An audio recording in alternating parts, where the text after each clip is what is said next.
Students, आप लोग कैसे हो? आशा करते हैं आप लोग अच्छे होंगे। पिछले कक्षा में मैं आप लोगों को सूरदास के पहले पद के बारे में बताया था और साथ ही साथ सूरदास के जीवन परिचय को भी आप लोगों को बताया था। आज मैं आप लोगों के समक्ष दूसरे पद को लेकर आया हूँ। देखो आप लोग यहाँ दूसरा पद लिखा हुआ है, आप लोग अपनी पाठ्य पुस्तक खोलो, पाठ्य पुस्तक में भी दूसरा पद है। मैं यहाँ इसीलिए लिखा जिससे आप लोग समझ पाओ कि ये दूसरा पद है और इसे आप लोग आसानी से अपनी पुस्तक में खोज पाओ। देखो यहाँ क्या है, दूसरे पद में सूरदास क्या कह रहे हैं, मन की मन ही मांझ रही, कहिए जाई कौन कह, उद्धव नहीं परत कही, अवधि आधार आस आवन की तन मन पिता सही, अब इन जोग संदेशनी सुनी सुनी विरहनी विरह देही, चाहती हूटी कुहारी जितनी तय उत तय धर पाही, सूरदास अब धीर धरही क्यों मर्यादा ना लाही। चूंकि यह ब्रज भाषा में रचित है, इसे हमारे समझने के लिए हम इसके पहले शब्दार्थ को हमें समझना आवश्यक है।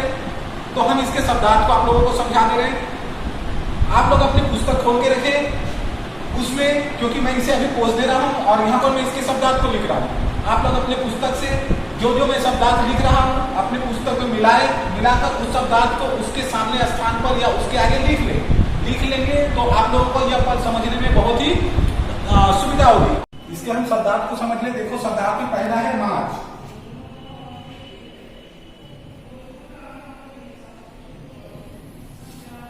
मांझ का अर्थ होता है अंदर में।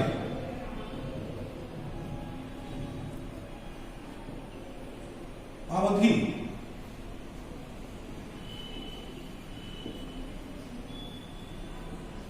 समय। आस का अर्थ होता है आशा। बिथा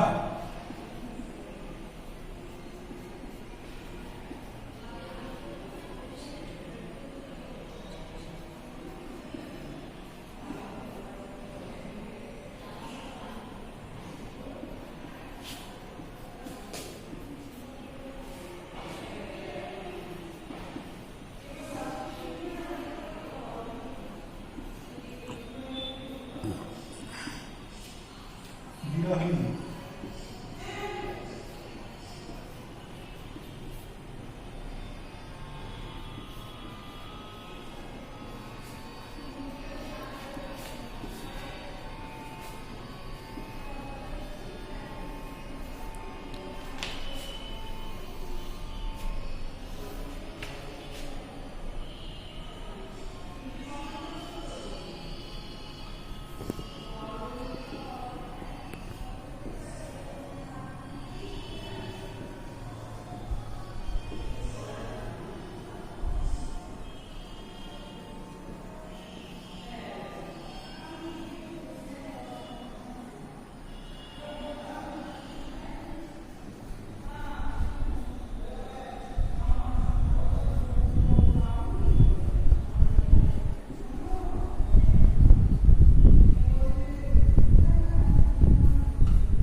तो ये है हमारा शब्दार्थ। देखो क्या है बोल रहा है, मांझ का अर्थ होता है अंदर, अवधि का अर्थ है समय, आस का अर्थ होता है आशा, विखा का अर्थ होता है कष्ट, योग संदेशनी का अर्थ है योग संदेश का, विरहनी का अर्थ है वियोग में जलने वाली, विरही देही का अर्थ है विरह के आग में जलना, गुहरी का अर्थ है रक्षा के लिए पुकारना, जितही का अर्थ है जहां से, उत्तय का अर्थ है उधर से, धार का अर्थ है योग की धार, धीर का अर्थ है धैर्य। अब हम इसकी प्रसंग और व्याख्या को समझ ले।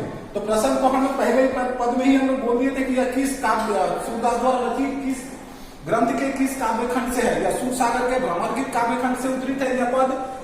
यहाँ पर जब कृष्ण उद्धव को गोपियों के पास योग साधना का संदेश देकर भेजते हैं, तब गोपियां उद्धव गोपियों के पास आते हैं और योग साधना के संदेश को सुनाते हैं। गोपियां उद्धव द्वारा योग साधना के संदेश को सुनकर अपने मन की व्यथा को प्रकट करती है और कृष्ण के प्रति अनन्य प्रेम को प्रकट करते हुए अपने मन की बातों को मन में ही रखकर अपने दुख को व्यक्त करती है। ठीक है, तो देखो अब इसकी हम व्याख्या को समझ लें। ठीक है, तो व्याख्या में मैं पहले ही बोल दिया कि यहाँ उद्धव योग साधना सबके संवाद को लेकर आए हैं। किसके पास? गोपियों के पास। तो गोपियां उद्धव को जवाब देते हुए कहती है, हे उद्धव, कृष्ण से मिलने की अभिलाषा हमारे मन में ही रह गई। हम यह आशा थी कि शीघ्र ही कृष्ण के दर्शन हो जाएंगे। हम अपने मन की बातें केवल कृष्ण को ही बताना चाहती थी, लेकिन उनके न आने पर हम अपने मन की बात को किसको बताएंगे। हर पल कृष्ण के आने की उम्मीद बनी हुई थी, इसलिए शरीर और मन में हर प्रकार की व्यथा को सहन कर रही थी। मतलब कृष्ण के आने की हर तरह से उम्मीद बनी हुई थी, इसलिए गोपियों का तन मन हर एक चीज व्यथा को सहन कर रहा था। पर जब कृष्ण के न आने की समाचार को सुनकर उनके मन में एक व्यथा और अधिक व्यथा बढ़ गई और क्या हुई? विरह की आग में वे लोग जलने लगी। हर समय इसी आस के सहारे व्यतीत हो रहा था कि कृष्ण से भेंट होगी। अब तुम्हारे द्वारा योग ज्ञान का संदेश को सुनकर कृष्ण के योग में जाने वाली गोपियां विरह की आग में जलने लगी है। जिधर से हम विरह की आग से रक्षा करने के लिए पुकार लगाना चाहते हैं, उधर से ही यह प्रचंड अग्निधारा हमारे समीप प्रभावित होते हुए हमारे निकट आ रही है। हम कृष्ण के विरह में व्याकुल होकर उनसे मिलने को व्याकुल हैं और वे हैं कि ज्ञान योग का संदेश भेजकर हमें विरह की अग्नि में जला रहे हैं। सूरदास जी बताते हैं कि गोपियां कहती हैं कि हम धैर्य क्यों धारण करें, जबकि कृष्ण ने अपनी मर्यादा नहीं रखी है। हम अपनी धैर्यता क्यों रखें? कृष्ण तो अपनी मर्यादा रखे ही नहीं। हमारा धैर्य का बांध टूटने के कगार पर है। अतः यहाँ पर गोपियों के वियोग पक्ष का ही वर्णन सूरदास जी ने इस पद में किया है और गोपियां किस प्रकार योग साधना का खंडन करते हुए अपने प्रेम की महत्व को कृष्ण के प्रति दर्शाई है और यही बात वह उद्धव को समझा रही है। जहां तक इसकी सिर्फ भाषा की बात है तो यह ब्रज भाषा में रचित है और पुनी पुनी में पुनरुक्ति प्रकाश अलंकार है। सरल सहज ब्रज भाषा का प्रयोग हुआ है। शब्द चयन भाविकता के अनुरूप है। देखो दूसरे पद, पहले पद में ही मैं आप लोगों को बताया था कि पद को समझने के लिए सूरदास भक्ति काल और रीति काल के पद को समझने के लिए शब्दार्थ को समझना अत्यंत आवश्यक है। यहाँ भी बिल्कुल ये शब्दार्थ को आप समझ लो।